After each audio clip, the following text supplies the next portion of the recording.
सबा ने बुशरा की और दुर्दाना की जो मिट्टी पलीद की हुई थी, कितनी ज़्यादा वो इन दोनों की बेइज्जती करती थी, ये भी ख्याल नहीं करती थी कि बेचारी इस घर की बहुएं हैं, मेरे बेटों की बीवियां हैं। लेकिन अब जबकि उसका पोल खुल गया है, वो अपने कमरे में बंद हो गई है, उसने घर में हिस्सा लेना ख़त्म कर दिया है। पहले तो हर चीज़ पे दौड़ी चली जाती थी, नौकरों को आवाज़ें और ये और वो। तो बुशरा और दुर्दाना दोनों जो हैं वो अपने अपने शोहरों के सामने बड़ी ही अच्छी बनने की कोशिश करते हुए कहती हैं कि भाई गलती तो हर किसी से हो जाती है, तो माँ बाप से भी गलती हो जाती है, हमें उनको माफ़ कर देना चाहिए। और ख़ास तौर पर दुर्दाना का तो इस तरह का हुलिया बना के वो अपने शौहर के सामने ये रिक्वेस्ट करती है कि मुझे ऐसे लग रहा था कि जैसे उसकी माँ ही मर गई हो, इतनी ज़्यादा उसको दुख हो रहा था।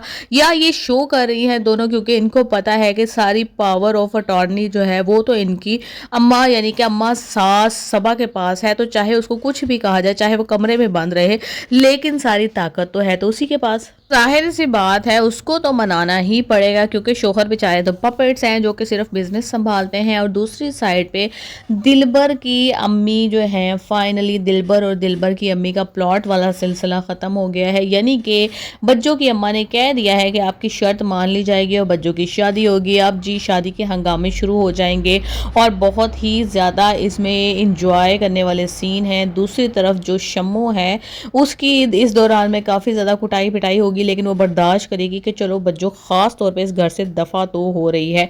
और दूसरी साइड पे उसकी बड़ी भाभी का भी यही इंटेंशन है कि चलो, क्योंकि बुशरा की शादी पे तो वो काफ़ी ज़्यादा दुखी थी, लेकिन बच्चों की शादी पे वो बहुत ज़्यादा खुश है कि कम से कम ये डायन जो है वो अपने घर सुधार जाएगी, दफा हो जाएगी। लेकिन ये इन दोनों बहुओं की बहुत बड़ी गलत फहमी है। बच्चों ने जिस तरह से घर के ऊपर होल्ड रखा हुआ है, अपनी अम्मा के ऊपर होल्ड रखा हुआ है, इवन अब तो हमसाइयाँ जो है ना वो भी कहना शुरू हो गई हैं कि तुम कुछ बोलोगी तो फिर ही वो चुप होगी ना। इसी तरह से शादी के बाद भी बच्चों का होल्ड ही रहेगा।